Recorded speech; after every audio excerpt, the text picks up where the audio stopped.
सकल जग से निराला, पावन अयोध्या वाला हो, सकल जग से निराला। और सबसे बड़ी बात, अयोध्या में हमने ऐसा सुना है कि भाई कहीं भी होता है, केवल अयोध्या की बात ही नहीं है, पुरुष लोग ही युद्ध करने जाते हैं ना युद्ध भूमि में, महिलाएं तो जाती नहीं है। खैर अब तो जमाना बड़ा आगे बढ़ गया है, अब तो महिलाएं नहीं जा रही है, लेकिन पहले ऐसा नहीं होता था।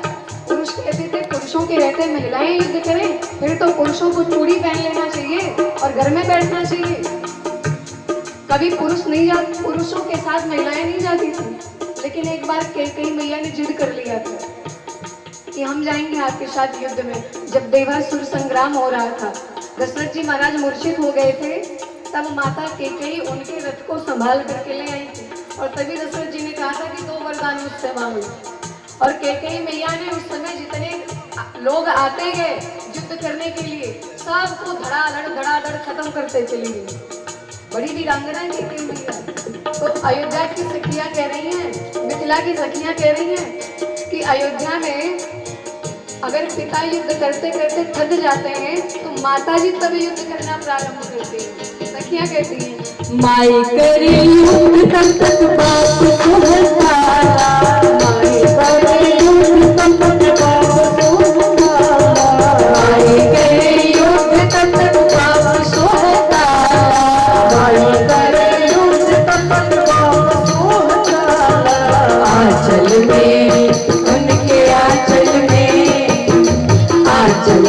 बेटा लुकाला हो, सकल जग से निराला, आंचल में बेटा लुकाला हो, सकल जग से निराला। पावन अयोध्या वाला हो, सकल जग से निराला, पावन अयोध्या वाला हो, सकल जग से निराला।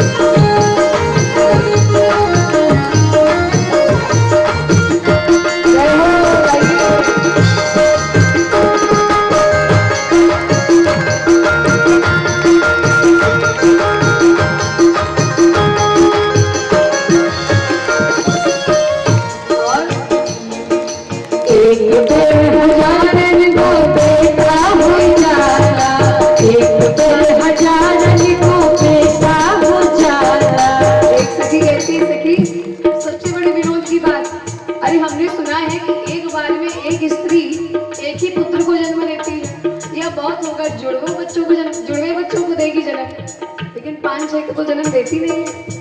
पर सखी अयोध्या में तो गजब हो गया, क्योंकि माता जो सुमति थी सगर जी की पत्नी, उन्होंने 60,000 पुत्रों को जन्म दिया था। तो सखियां कहती है पेट था कि धर्मशाला, 60,000 बच्चे और सबको जन्म दिया।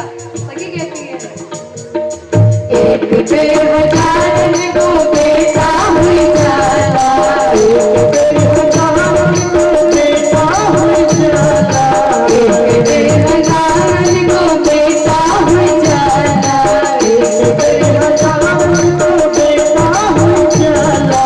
पेट रहे उनके पेट रहे, पेट रहे अथवा धर्मशाला, सकल जग से निराला, पेट रहे अथवा धर्मशाला, सकल जग से निराला। पावन अयोध्या वाला, सकल जग से निराला, पावन अयोध्या वाला, सकल जग से निराला।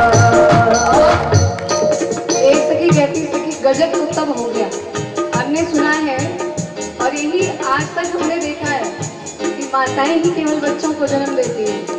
माताएं तो देती हैं, लेकिन अयोध्या में गजब हो गया। क्या पुरुषों के बेटा होला वध में सुनाला, पुरुषों के बेटा होला वध में सुनाला, पुरुषों के बेटा होला वध में सुनाला, पुरुषों के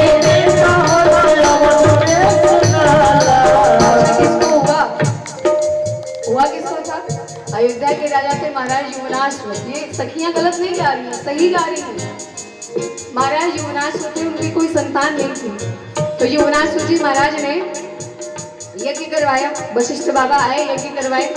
तो शर्त ये थी कि यज्ञ का जो मुख्य कलश है, उस कलश का जो जल है, उस जल को जब यज्ञ पूरा हो जाएगा तो महारानी जी को पिला दिया जाएगा। जल पान करने से उनको पुत्र की प्राप्ति होगी।